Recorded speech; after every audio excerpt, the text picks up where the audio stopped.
Welcome to the one-on-one with Kamodube. That's why they close. They quickly take their uniform off because they are vulnerable. There's no way, from the layman's point of view. Thank you very much to come and do their wire fell down and their what the R is V in mafia manager called the Akpobi the Titikapi became a worse godfather than every other.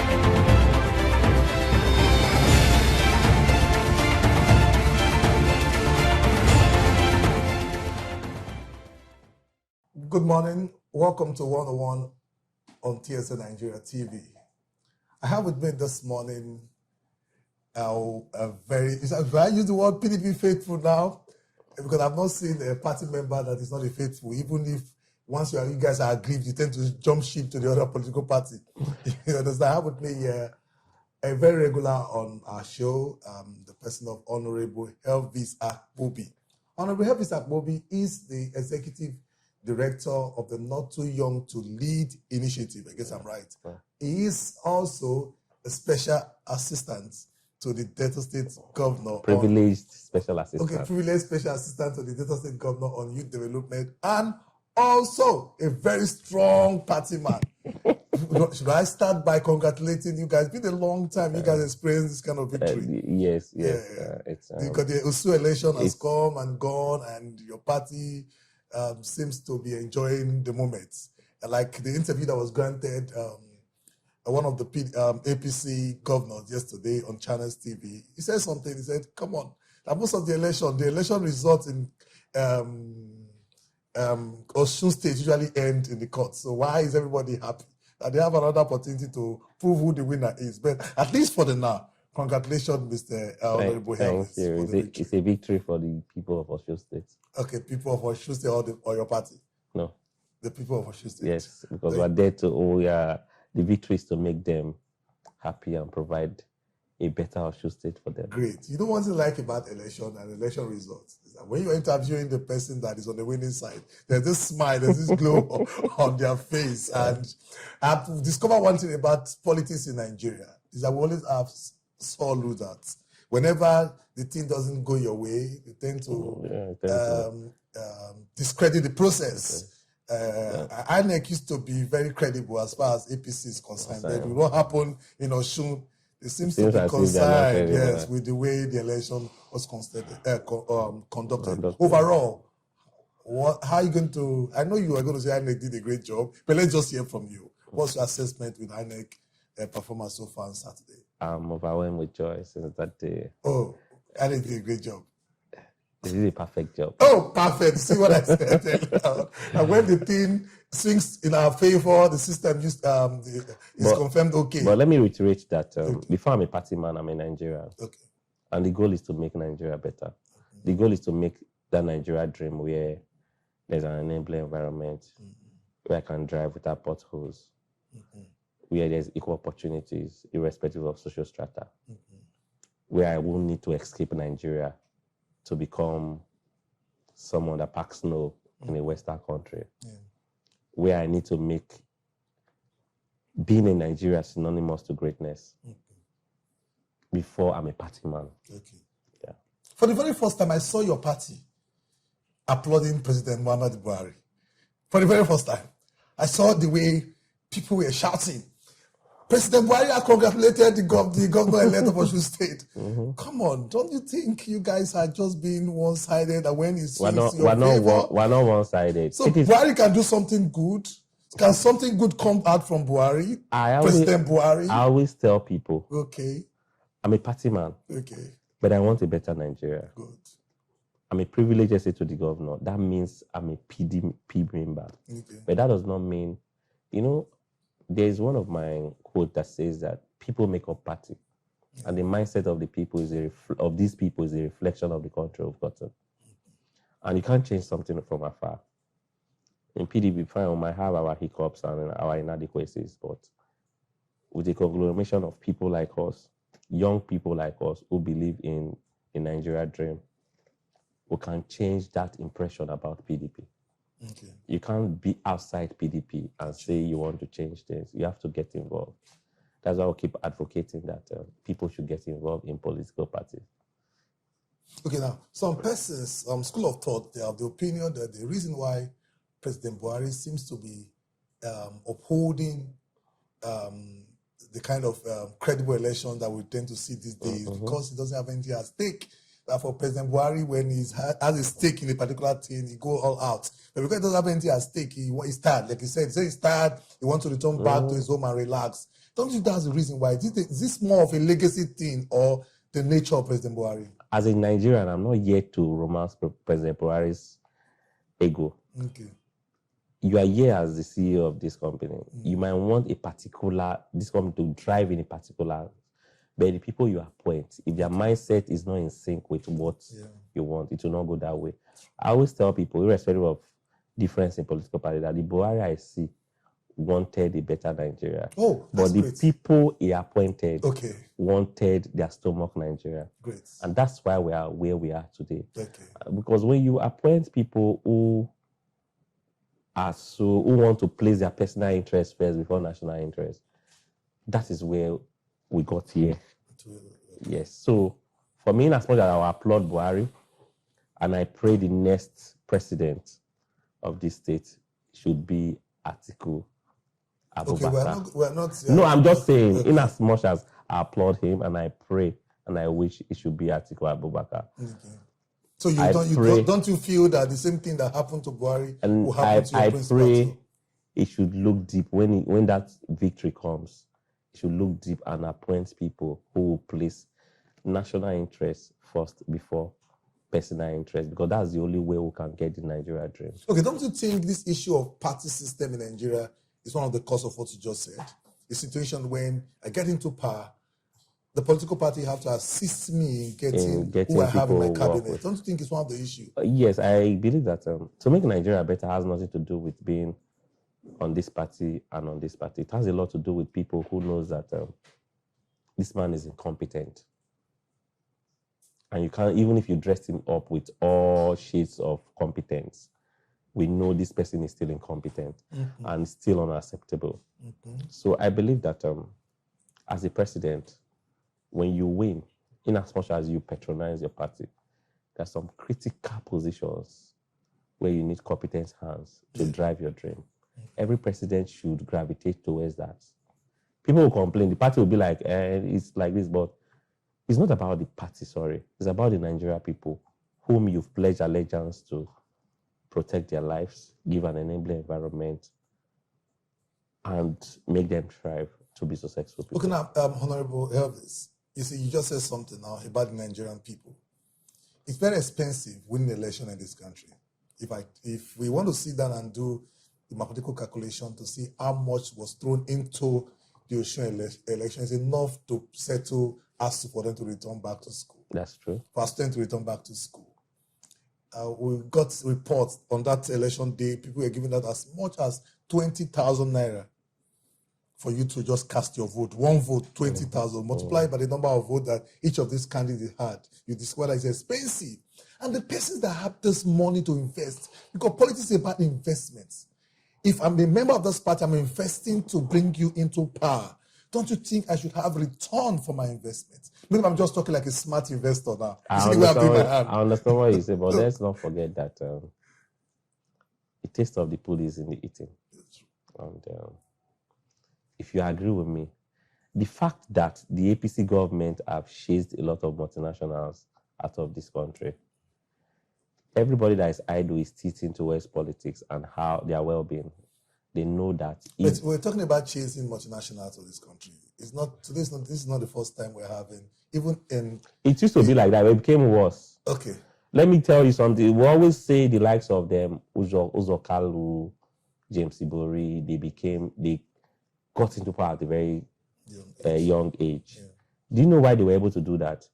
Because then they were a multinational company, and young people were gravitating towards working in. Like for me, the dream was always to be in Chevron, Elf, and all that. Yeah. Then when these multinational companies now left because of unenabling environment and bad policies, people like us now gravitated towards being in leadership. Not as if once you want to escape poverty, it must be in politics. in politics, which is not too good for or me. you become a pastor. Or you become a pastor, which is not too good. But the fact remains that people are not getting more aware because young people are not idle. Okay. They want to know and they want to be sure of those who will be on the table where their decisions about their future will be made. Okay. So for me, it's not about Buhari or it's not about APC. It's about electing a leader who knows that I subscribe to an oath to protect and provide an enabling environment for the Nigerian citizen.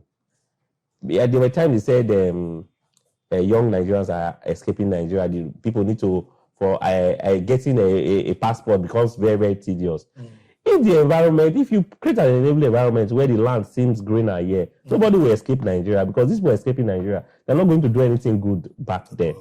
They're always second or third fiddle. Yeah. For me, I won't escape Nigeria. I can go there, exchange ideas, like in the all things being equal in the next UN conference in New York, I should be there to speak my thought and meet with other young leaders across the globe and discuss how Nigeria will be better. But going to stay, people make that country you think is comfortable. Yeah. We need to sit back here and make our own country comfortable. Yeah. It's not about the word Nigeria, just like TLC Nigeria TV. Your mindset, the mindset of those behind the cameras, the mindset of those handling, editing, and all that will determine if TLC will grow. TLC is just an adjective. So I see Nigeria that way too. The mindset of the citizens, the mindset of the leaders, our environment will determine if Nigeria will grow. Because we keep complaining about bad leadership. Now, I'm going to ask you a simple question that's going to rock the boat this morning concerning the internal wrangling in your party, which you are aware of. But we are going to go on a short break now. When we come back, I'll go into that and also discuss more on the Osun. Welcome to the one-on-one with PDP.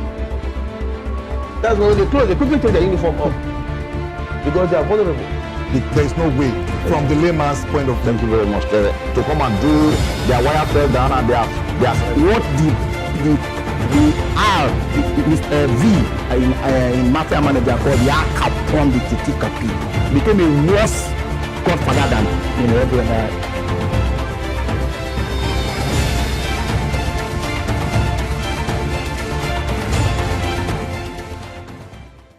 Welcome back, Honorable Elvis. You are from the South region of this country. Yeah, South is my pride. Okay, South is your pride. Okay, great. Now, there's this issue of zoning. I think it's our political parties that had to reinforce this issue of zoning, that every Nigerian know of zoning, power sharing, zoning. And the report we got from your party was that there's the agreement that now that a Northerner has ruled for 8 years, power should move to the south. But your party agreed to that. During the primaries, prior to the primaries, the NWC of your party, they had a meeting and they threw the thing open, and that caused a lot of disaffection within your party. And at the end of the day, some persons from the south contested and almost won. You know what I mean? I'm not going to refer to the person. Almost won, but there's this northern bati arrangement, and a northerner became the presidential candidate for your political party. As a southerner, are you in support of that arrangement? Shouldn't power return to the south now that Buhari has ruled for 8 years? In as much as I believe in that, I believe party politics is about delegates. Okay. Yeah, I was not privileged to be a delegate in that election, but I believe the delegate voted. If we say we're talking about internal democracy. No, we're not even looking at the delegate now. We are looking at the arrangement prior to your primaries, where it was agreed that power should move to the south. It was now agreed, the NWC, they are throwing this thing open that anybody that want to contest. It was agreed by, I think, people, stakeholders, and the NWC seemed to be and built and all that, they seem to be the highest decision makers. And they'd be like, let's throw it open. And the delegates voted. I'm not sure you've heard anything about it was rigged. I'm not sure you've gotten that information. No. We are not saying what I'm saying is, was there a credible primary election? Yes. No. Did the delegates voted who they wanted? Yes. Okay. So, in as much as there's a school of thought that says it should come to the South, but the delegates voted, meaning there is internal democracy in my party. And that's how. So the point you are looking at here, it's not even that of the primary. We're looking at a station where there is an agreement. Because I asked a question when somebody came to me. Yes, I asked a question when somebody came on set like this. I asked him this because I'm not a politician. I don't even hope to be one in the nearest future. But the question I want to ask, is there anything like gentleman's agreement in politics? I'm still agreeing on in politics. Okay. So you don't know if there's gentleman I don't know agreement? if there's gentleman agreement, but I believe that if we preach internal democracy, we should allow parties to have internal democracy. I know, you are moving straight to, you are jumping the gun now, you are going straight to the primaries. I'm talking about gentleman agreement. Because the reason why I'm asking you this question, I'm not a politician, but when we keep hearing news of what is happening in political parties, where the successor and the predecessor, they're having issues. This is a period where people share opinions, whether good or bad. Okay. So let's not bring emotions into it. In as much as is there anything like gentleman's agreement that we agree that this is what we are going to do? It depends on the people that agreed. I think there is, but the fact still remains that the gentleman agreement is unconstitutional. Let's not forget that. And the constitution is the DNA of any party. But how can you be called a leader? Because we believe what constitutes political parties sets of leaders or prospective leaders. Okay. How can you be called a leader when your word is not your bond? When your word is not your bond, I know it's quite unfortunate that we're in a sphere where it seems as if people talk what they feel the masses should hear. Okay. Yeah, and that does not mean the words of these leaders is not their bond, a handful of them. Okay. And let's learn to stop judging people with that lens of negativity, because we always look for inadequacies than trying to amplify adequacies. Okay. In as much as I'm always careful when discussing this issue of party politics, because I always count myself a perpetual student in the party. Okay. I still believe that the delegates voted. Okay. Stakeholders sat and met gentleman agreement, but the delegates who voted. If the stakeholders are agreed that power should be moved to the SAT, I'm not sure we have this issue of delegate voting and delegate not voting. I think so. Which means that the fact that politicians don't obey or don't uphold gentleman's agreement, that's the reason why your party is in a mess. I wouldn't say my party is in a mess. They are not in a mess. It's always difficult. We have different mindsets. Okay, so it's always difficult to be in sync with a conglomerate of people with different mindsets. Okay.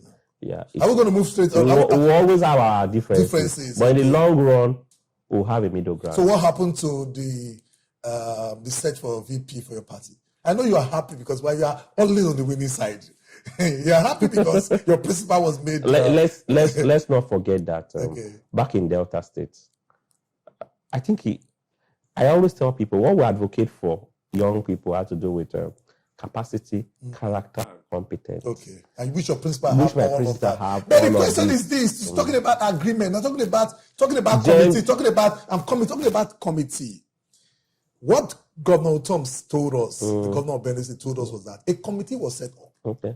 And this committee was made to select the VP for your party, the VP candidate for your party. And out of 16, he said 13 went for Governor Wike of Rivers State, and just 3 went for your principal. And at the end of the day, is that democracy? That you 3 over 16. Over 16. Can I ask, do you have a part of the constitution that says that the presidential candidate does not have the right to... He has the right. Then why set up a committee? I think that, like I told you, I'm a perpetual student. Okay. I think that will be left for those lecturers. Is that something your presidential candidate is scared of?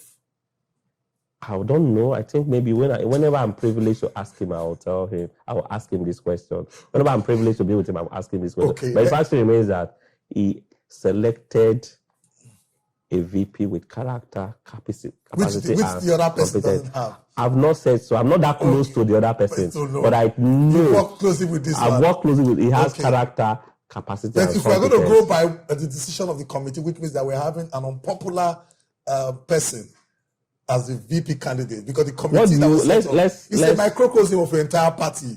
Your party selected 19, 16. If you want to talk about, you brought about, you said something, is it that politicians don't mean what they say and all that? There's a video that I was privileged to watch that says, this said person said he can never be a vice president. Okay, but now look at it. You said there's room for you. Are you anyone that said there's room for you to align, unalign, and realign in politics? True. Good. Okay, he had to realign yes. and all that. And now look at it. A committee was set up, and the guy subjected himself I'll be honest to the screen of this committee. I'll be honest with you. From these leaders I've seen, I've watched their body language. PDP is one party, and their primary interest and goal is to rescue Nigeria. And I think they will align, mend bridges along the line, even with the visits of opposition parties to all those are just political stunts. A very powerful figure as far as PDP in the South is concerned. Disregarding him, you don't think it has consequence for your party? You and I think once in a while we can have our differences, but we'll have a middle ground. Okay, so yeah, I think these are just the policies. Okay, there's actually room for reconciliation. Yeah, after the humiliation. Yeah, if you call, it depends on you calling it humiliation. No, let's move straight to Osun now. Like I always told you, the delegates voted. Just when the member of the committee voted. And one man had to unpick. Let's move straight to Osun. Yes, Osun election has come and gone, but there's something we're looking at. We're looking at pattern. I'm actually a stickler for pattern. I look at pattern as far as things are concerned. You can actually change and act, but when something becomes a pattern, you must be mindful of how it's going. Osun has become, not because it's actually the last election before general election, but it has become a predictor of the general election. What happens in Osun tends to reflect in the national election. In 2014, we had a case where we had PDP at the national level, the Goodluck Jonathan's regime. We had election was conducted in Osun 2014, prior to 2015 election. APC won, even when PDP tried to manipulate the process. We're not going to come to that now. PDP tried to. Okay, the old PDP tried to manipulate. This is a new one, right? New one. I'm following up. The youth mobilizer for the new PDP generation. PDP, good. So I'm trying to make the team look nice so that you will not be angry and stop coming on set. So the old PDP manipulated the process, but APC won the election overwhelmingly in Osun. And at the end of the day, in 2015, APC won. Then 2018, election was conducted in Osun. APC won. That was a stolen mandate. Okay, stolen mandates. Just the way APC is crying out, their mandate was also stolen in Osun. Okay, stolen mandates. Nationally, APC won in 2019. Okay. This is 2022. PDP has won Osun. Are we saying that this is an indication that PDP is going to take national? I think you should be congratulating me. In advance? In advance. Okay. Yeah. An indication that PDP is going to take national. Very positive. Very positive. That leads me to this question. Are you not scared of the wildfire that is raging the political space in this country? The obedient fire that is raging the political space in this country. Does it scare you? Does it scare your party? You go for party meetings. Does it scare your party at all? I wouldn't say the obedience something is inconsequential. Okay. Yeah, I don't want to pride the egos of people in my party, but the fact remains that change is constant and it's just emanating. Okay. But that does not say that it will overwhelm us ahead of 2023. Yes, I've not said Peter Obi is not likely to become the president in the nearest future, but not 2023. Are you in any way related to Dino Melai? Is he your mentor? No, it's not my mentor. Because you're speaking like him this morning. He's not my mentor. Okay. Mr. Hilary Obi Igbobulem is my mentor. Okay. So you feel Obi is going to be president of this country, but not in 2023? I believe. It's just my own opinion. Okay.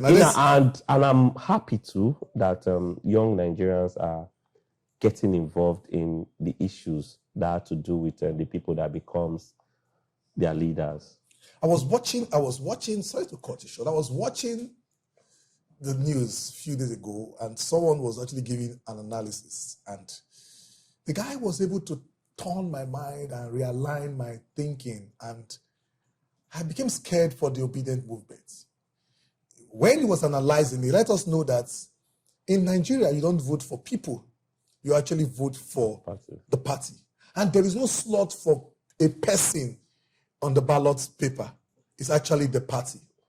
So the guy took our mind to Osun election, and he was trying to explain the Osun election to us. And I'm going to call the result for you this morning. Let's do the comparison of the three parties that we feel is popular in Nigeria today. PDP was able to pull a vote of 403,371. Yeah. APC had 375,27 votes.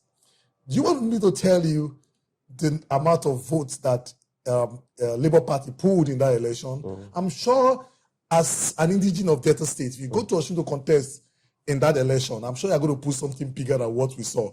2,729. A figure that is not even enough for you to be a councillor.